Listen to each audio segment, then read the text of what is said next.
నమస్కారం.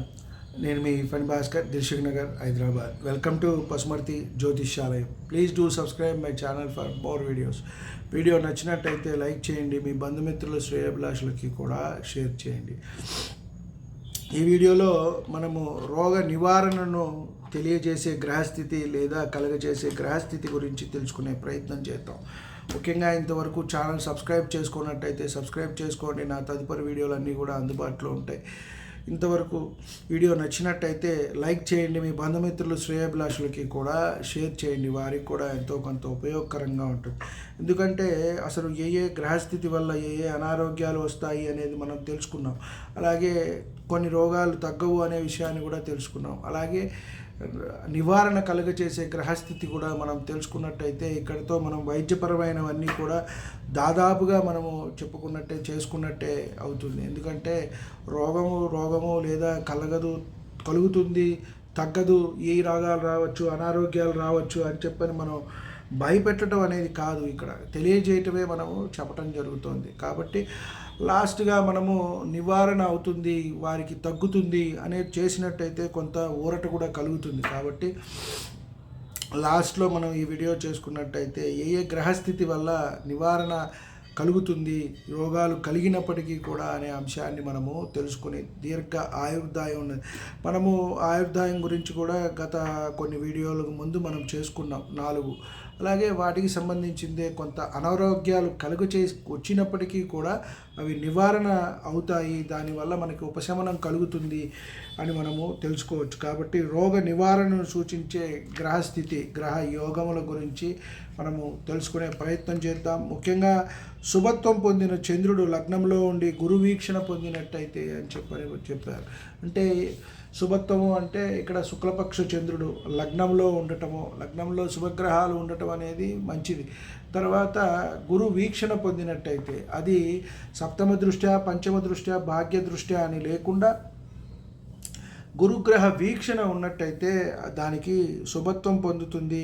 రోగం వచ్చినప్పటికీ కూడా నివారణ అవుతుంది, నివారణ కలుగుతుంది, ఇన్ని రోజులకి, ఇన్ని నెలలకి అని చెప్పని మనము చెప్పే అవకాశం ఉంటుంది. అలాగే శుభత్వం పొందిన చంద్రుడు, శుక్ర, గురులు కేంద్రములందు ఉన్నప్పుడు మనము చెప్పుకున్నట్టుగా శుభగ్రహాలు కేంద్రాల్లో ఉండటం అనేది మంచిది ఆయుర్దాయానికి కూడా. అంటే మామూలుగా మనం జాతకంలో ఉన్నట్టయితే అది కూడా మంచి జాతకం అని చెప్తాం. వాళ్ళకు వచ్చే మహర్దశలు వాటి కనెక్షన్ని బట్టి, లగ్నాత్తు యోగకారకులు వాటిని బట్టి అది ఉన్నతి అభ్యున్నతి పొందుతూ ఉంటారు. అలాగే ఇక్కడ మనం ఆయుర్దాయం చూసుకునేటప్పుడు కూడా చంద్రుడు, బుధుడు, గురువు, శుక్రుడు వీరు ఎవరు ఉన్నారు, ఎంతమంది కేంద్రాల్లో ఉన్నారు అనే దాన్ని బట్టే వారి ఆయుర్దాయ గణన నిర్ణయం అనేది మనము చేయగలుగుతాం. గురువు ఉన్నట్టయితే 1,00,000 దోషాలని మనకి తొలగిస్తారు, శుక్రుడు 10,000, బుధుడు 1000 అని ఈ విధంగా మనకి చెప్పటం జరిగింది. కాబట్టి వీళ్ళు మంచిది అని మనం చెప్పవచ్చు. లగ్నాధిపతి శుభుడై బలము కలిగి కేంద్రములందు ఉన్నప్పుడు అన్నారు. ఇక్కడ లగ్నాధిపతి శుభుడై అని చెప్పనంటే ఏ లగ్నాధిపతి అయినా కూడా మంచిదే. అది మేషలగ్నమా లేదంటే మకర లగ్నమా ఏమిటి అనేది కాదు. అక్కడ లగ్నాధిపతి ఎప్పుడూ కూడా శుభుడే. కానీ ఇక్కడ లగ్నాధిపతి శుభుడై బలము కలిగి కేంద్రములందు ఉన్నప్పుడు అంటే ఇక్కడ శుభగ్రహం అయినట్టయితే, ముఖ్యంగా మనకి కేంద్రములందు శుభగ్రహాలు ఉన్నప్పుడు మంచి జరుగుతుంది. అలాగే బుధ, చంద్ర, గురు, శుక్రులు ఉన్నట్టయితే ఆయుర్దాయానికి కూడా మంచిది. అలాగే రోగ నివారణ కూడా కలుగుతుంది. ఒకవేళ రోగాలు వచ్చినప్పుడు కూడా మనకి తగ్గుముఖం పడతాయి అని మనం చెప్పవచ్చు. అలాగే బలమైన శుభగ్రహములు లగ్నమునందు ఉన్నప్పుడు మనం చెప్పుకున్నట్టుగా చంద్రుడు ఉన్నప్పుడు కొన్ని దోషాలు మనకి నివారణ అవుతాయి, బుధుడు ఉన్నప్పుడు కొన్ని దోషాలు, గురువు ఉన్నప్పుడు కొన్ని దోషాలు, శుక్రుడు ఉన్నప్పుడు కొన్ని దోషాలు తొలగుతాయి. గురువు ఉన్నట్టయితే 1,00,000 దోషాలు, శుక్రుడు 50,000, బుధుడు 10,000 ఈ విధంగా మనకి చెప్పడం జరిగింది. శుభగ్రహములు 3, 6, 9, 11 స్థానములందున్నను అని చెప్పారు. ఇవి పాపస్థానాలు కాకపోయినా ఇక్కడ శుభగ్రహాలు ఉన్నట్టయితే వీరికి కూడా రోగము తగ్గుముఖం పడుతుంది, నివారణ అవుతుంది అని మనకి ఇక్కడ చెప్పడం జరుగుతోంది. చంద్రుడు 4, 8లలో పాపగ్రహముల మధ్య ఉన్నను శుభదృష్టి ఉన్నట్టయితే వీరికి కూడా రోగ నిర్ధారణ అవుతుంది, నివారణ అవుతుంది అని మనం చెప్పవచ్చు. అష్టమ చంద్రుడు ఉన్నప్పుడు కూడా కొంత షష్టంలో ఉన్నప్పుడు, అష్టమంలో ఉన్నప్పుడు కొంత ఇబ్బంది కలుగుతూ ఉంటుంది.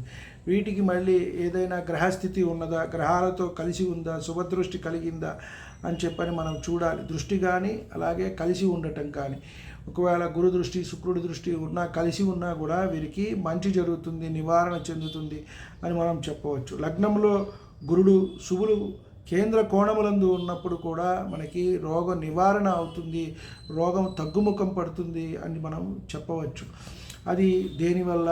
మెడిసిన్ తీసుకుంటూనే మనము జ్యోతిష్యపరమైన సలహా సంప్రదింపులు తీసుకుని వారికి నడిచే దశాంతర దశలు, ఏ ఆధిపత్యానికి కనెక్షన్ వచ్చింది, షష్టాధిపతిగా, అష్టమాధిపతిగా, వ్యయాధిపతిగా, అంతర్దశల్లో రాహుకేతువులుగా అనేది మనం చూసుకుంటూ వాటికి మనము జపదాన హోమములు చేసుకున్నట్టయితే కొంత ఉధృతి అనేది తగ్గుతుంది, వారికి నివారణ కలుగుతుంది, ఉపశమనం కూడా కలుగుతుంది అని మనం చెప్పవచ్చు.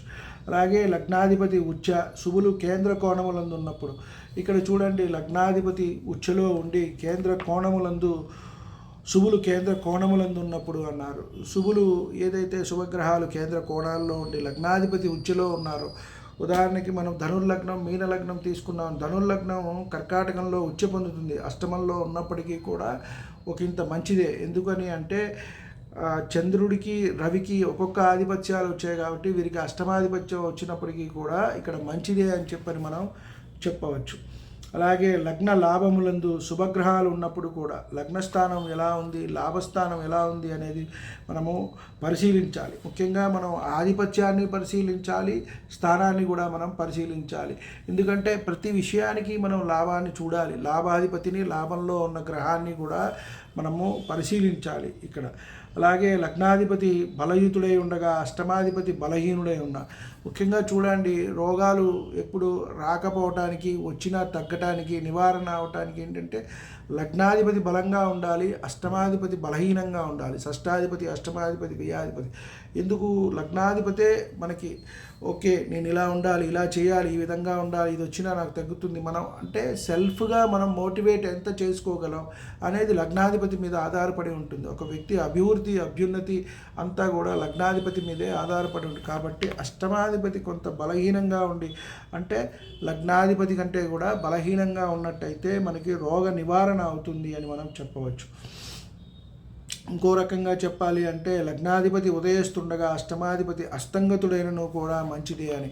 అష్టమాధిపతి ఒక్కొక్కసారి రవితో అస్తంగతుడవుతూ ఉంటాడు, అది కూడా ఒకంత మంచిదే. లగ్నాధిపతి బాగున్నప్పుడు అష్టమాధిపతి రవితో అస్తంగతం చెందాడు కదా అని మనము అక్కడ అనారోగ్యాలు వస్తాయి, అనారోగ్యాలు కలుగుతాయి అని మనం ఇక్కడ తీసుకోకూడదు. కాబట్టి అష్టమాధిపతి అక్కడ రవితో కలిసినప్పుడు కొంత ఆ రోగము వచ్చినప్పటికీ కూడా నివారణ కలుగుతుంది, తగ్గుముఖం పడుతుంది అని మనమే ఇక్కడ చెప్పవచ్చు.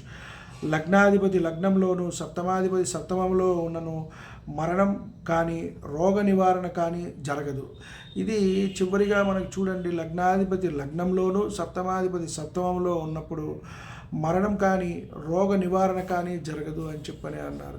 మరణము ఇక్కడ చూసినట్టయితే రోగ నివారణ కాని రోగం మనకి వస్తుంది, దానివల్ల ఇబ్బంది కలుగుతుంది, రోగం కూడా ఎక్కువగా ఇబ్బంది పెడుతుంది అని మనము ఇక్కడ చెప్పవచ్చు. కాబట్టి ఇది కొన్నిటికి మనం తీసుకున్నప్పుడు అక్కడ మంచిదే, కానీ అన్ని విషయాల్లో పరిశీలన చేసేయాలంటే అది వచ్చినప్పటికి మనం పరిశీలించాలి. ఉదాహరణకి మనము మ్యాచ్ మేకింగ్ చేస్తున్నాం, వివాహ పంతన చేస్తున్నాం, అక్కడ దీన్ని పరిశీలించాలి.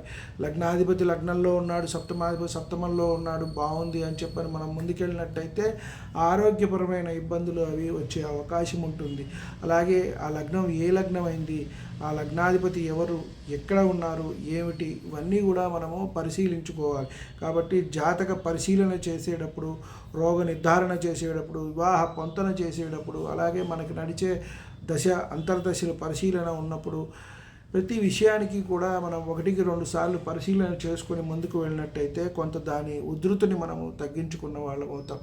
అలాగే వైద్యపరమైన సలహా సంప్రదింపులు తీసుకుంటూనే వైద్య సలహాలు తీసుకోవాలి, డాక్టర్ టెస్టులు చేయించుకుని అన్నీ తీసుకునే కొంత జ్యోతిష్యపరమైన మనము పరిహారాలు చేసుకున్నట్టయితే కొంత మనకి ఆ ఉధృతి అనేది తగ్గుతుంది. రోగం నిర్ధారణ అయిన తర్వాత దాని నివారణకి మనము ఇవి కూడా చేసుకున్నట్టయితే మనకు కొంతలో కొంత ఉపశమనం కలిగి తొందరగా తగ్గటానికి అవకాశం ఉంటుంది. ఎందుకంటే రోగం రావటం ఒక ఎత్తు, వచ్చింది నివారణ అవుతుందా, తగ్గుతుందా, తగ్గదా, తగ్గుముఖం పడుతుందా, దాన్ని తీసుకుని ఇబ్బంది పడి కాలం చేస్తారా, ఎప్పుడు ఎంతకాలము అనేది కూడా మనకి ఇబ్బంది పెడుతుంది అనేది మనం తీసుకోవచ్చు.